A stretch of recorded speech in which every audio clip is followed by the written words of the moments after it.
The World is Too Much with Us by William Wordsworth. William Wordsworth was a much beloved poet, had a way of giving hope and life with his words. His poems can cause the reader to rise above the earthly situations and think about the spiritual realm and the human soul.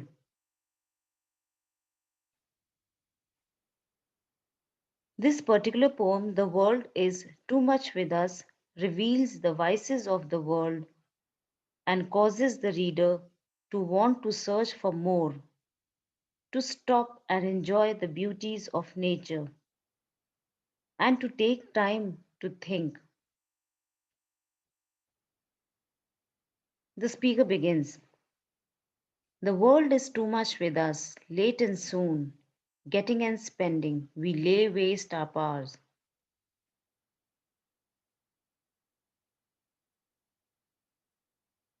The speaker says, he begins with the term the world, and the reader quickly begins to understand what that term means in this context. He is talking about the worldly cares and concerns such as money, possessions, and power. By saying too much, he means worldliness and worldly goods, materialism and practicalities.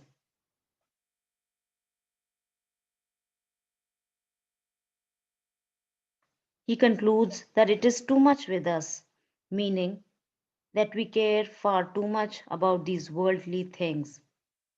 He gives more depth of thought to this idea when he suggests that by using our time, minds, and energy in getting and spending, that we lay waste our powers. In other words, people have powers beyond that which they have tapped into because they are so busy getting and spending. They are tied up in their greed far more money than their time is accounted for by the actions of getting money, spending money, and caring for their possessions. He believes that money and worldly possessions are far more important to people than they should be.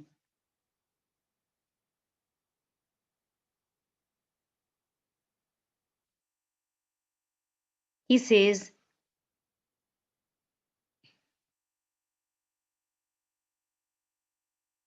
that we are wasting our power to appreciate the natural world. Little we see in nature that is ours. We have given our hearts away, a sordid boon.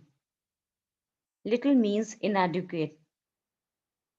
So he says that we have inadequate interaction with and appreciation of nature. We are no longer able to see ourselves as part of the vast and mysterious natural world. In these lines, the speaker contrasts nature with the world. He reveals that while people spend the time in acquiring worldly possessions, the true beauty of the earth cannot be owned. He reveals that very few things that people see in nature actually belong to them. He then laments, we have given our hearts away, means we have lost contact with the quality of natural moral values. He believes that where we should enjoy nature, though it is not ours to own, instead, we are filled with greed and we acquire wealth and worldly possessions rather than enjoying nature. The speaker then continues by describing the beauties of nature that people are missing out on by being so caught up in the want for money and possessions. The use of the phrase sordid boon is an oxymoron here, which means an immoral blessing. This sea that bears her bosom to the moon. the winds that will be howling at all hours. The speaker personifies sea and wind here.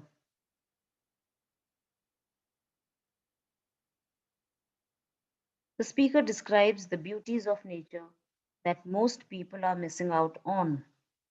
He describes the sea and the wind and the flowers. His description of these parts of nature use personification to help the reader to connect with each description. The sea bears a bosom to the moon, which suggests an intimacy between the moon and the sea. The winds howl.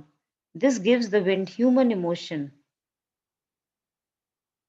There is a sense of abundance, generosity, and natural spontaneity and feeling in the winds howling,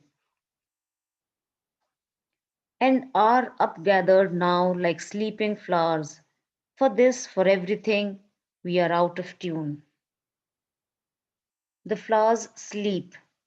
Giving these parts of nature human attributes helps the reader to feel this connection with nature. It paints a picture of nature and allows the reader to understand what he is missing out on by being caught up in the worldly possessions and greed. These are the forces, the sea, the moon, the wind, that should exercise our intellectual and emotional energy.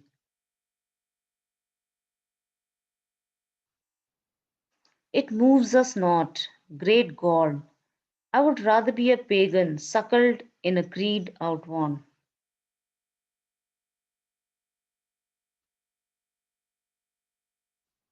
These lines are the speaker's exclamation that we are out of tune with nature because we are so caught up in the worldly wealth. Here, the speaker swears an oath that he would rather be a poor pagan than be so distracted by worldly wealth so as to render himself unable to enjoy the true beauties of life. He appeals to God and even exclaims that he would rather be a pagan than to be out of touch with nature.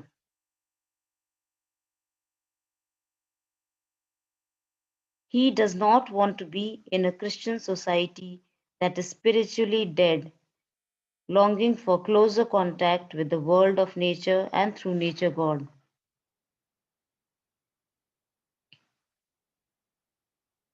So might I, standing on this pleasant lea, have glimpses that would make me less forlorn?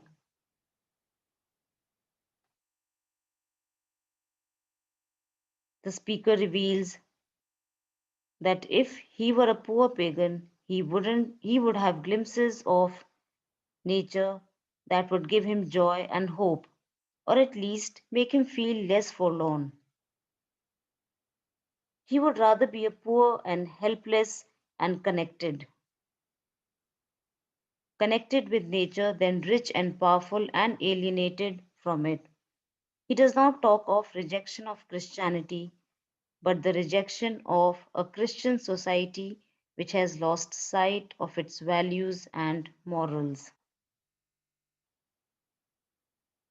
Have sight of Proteus rising from the sea, or hear old Triton blow his wreathed horn. In the final two lines, he refers to two pagan gods. Proteus was thought to be able to tell the future, though he avoided doing so if he could. The speaker implies that had he been a pagan, perhaps he could imagine being in touch with Proteus, or at least catching a glimpse of him as he stares out across the sea. Triton was the pagan god that was said to be able to calm the waves of the sea. This implies that the speaker looks out at the sea, enjoying nature, long enough to see Triton and Proteus. The speaker refers to these two pagan gods after he first appeals to God and swears that he would rather be a pagan than alienated from nature.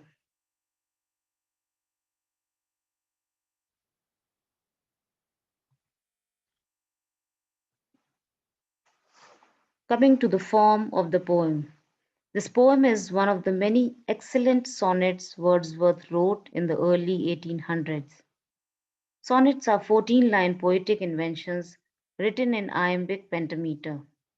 There are several varieties of sonnets. The World is Too Much with Us takes the form of a Petrarchan sonnet, modeled after the work of Petrarch, an Italian poet of the early Renaissance.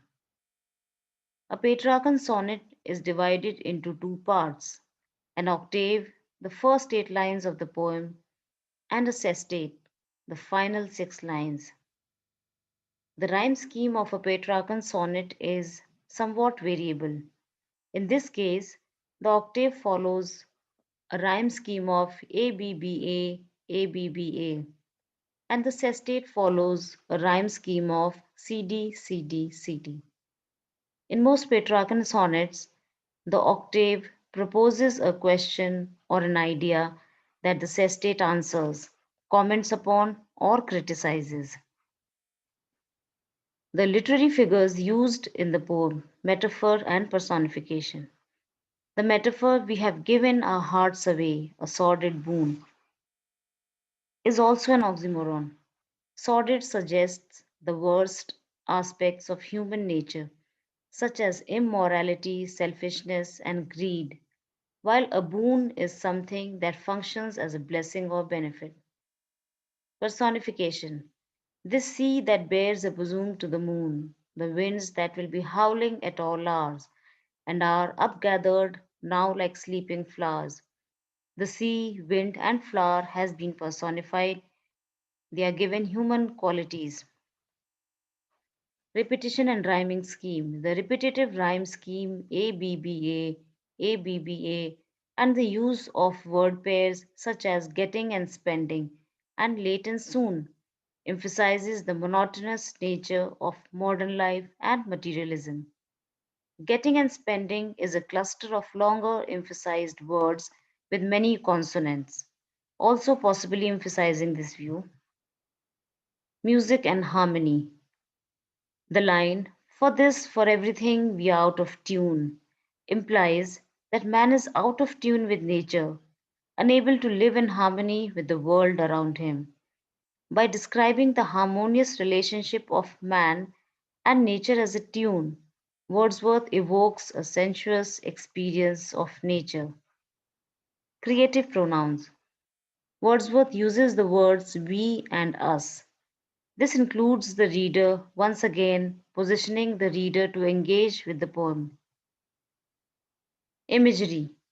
In the simile, and are up gathered now like sleeping flowers. Sleeping flowers suggest that man is numb and unaware of the beauty and power of the natural world. At the same time, however, there is also a certain optimism. The image of sleeping flowers implies that humans are only dormant and that there is some hope we will wake up and realize the power of nature.